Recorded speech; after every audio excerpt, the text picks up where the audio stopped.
පොසොන් පොය දවසෙන් උදා වෙන සතිය තුලා ලග්නිමිය ඔබට කොහොමද කියලා කතා කරන්නයි මේ සූදානම් වෙන්නේ. ඉතින් තුලා ලග්නිමියන්ගේ ලග්නාධිපති සිකුරු 10 වෙනි තමයි උච්ච බ්‍රහස්පතිත් එක්කලා ගමන් කරමින් ඉන්නේ. ඉතින් තුලා ලග්නිමියන්ගේ රැකියා ව්‍යාපාර කටයුතු වල සාර්ථකත්වයක් පෙන්වන්න කරනවා. ඉතින් විශේෂයෙන්ම ඔබට රැකියා ස්ථානයේ ව්‍යාපාර ස්ථානයේ අනිත් අයගේ උදව් උපකාර ලබා ගන්න පුළුවන් වෙන බවක් තමයි පේන්නේ. ඔබ ව්‍යාපාර කටයුතු වල යෙදෙනවා නම් බලාපොරොත්තු වෙන ලාභ ප්‍රයෝජන ලබා ගන්න අපහසු නොවන බව පේනවා. සහෝදරියගේ උසස් වීමක් එහෙම නැත්නම් රැකියා ප්‍රශ්නකට විසඳුමක් ලැබෙන්න ඉඩ තියෙනවා මේ සතිය ඇතුළත.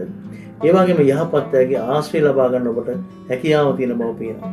චන්ද්‍රයා ගමන් කරන්නේ තුන්වෙනි ඉඳලා ඉතින් මේ නිසා ඔබේ ලග්නයේ අනුව නම් සංනිවේදන කටයුතු දෙන අයට විශේෂයෙන්ම සුබ බලදායකයි. ඔබ ලේඛකයෙක් නම් සංනිවේදන කටයුතු වලට යෙදෙන රැකියාව දෙනවා නම් ඒක සාර්ථක කරගන්න ඔබට හැකියාව තියෙන බව තමයි පේන්නේ. පොත්පත් ලියන අයට, නිවේදන කටයුතු කරන අයට සුබ බලදායක කාලයක් තමයි මේ සතිය උදා වෙලා තියෙන්නේ. ඉතින් තුලා ලග්නිමියන්ගේ ලග්නාධිපති සිකුරු බලවත් වෙලා ගමන් කරනකොට නව ව්‍යාපාරයක් ආරම්භ කරන්නේම අදහසක් තියෙනවා නම් ඔබට ඒකට සුබ බලදායක තත්ත්වයක් පෙන්වුම් කරනවා. නව ව්‍යාපාර ආරම්භ කරන්න සුබ නැකත් උදා වෙන බවක් පේනවා. එක දෙයක් තියෙන මෙන්න මේ කුජ ග්‍රහයට වෙන්නේ ගමන් කරනවා. මේ නිසා තුලා ලග්න හිමියන් විවාහය ගැන සැලකිලිමත් වෙන්න ඕන බවක් පේනවා.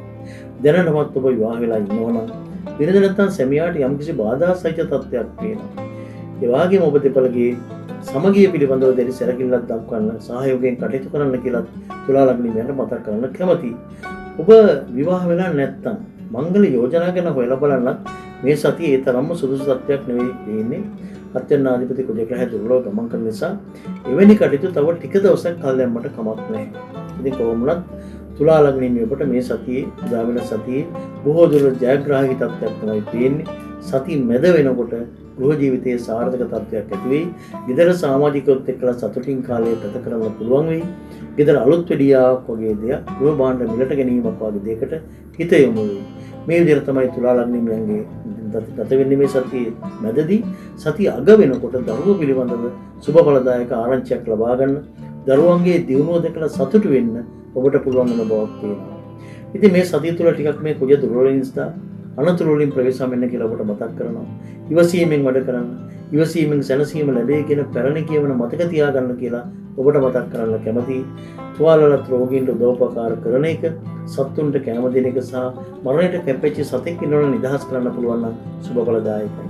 තුලා ලග්නින් ඔබට මේ සතියේ මිශ්‍ර ලාභ පාට තමයි සුබ පාට වෙන්නේ. ජය අංකය වෙන්නේ අංක 6.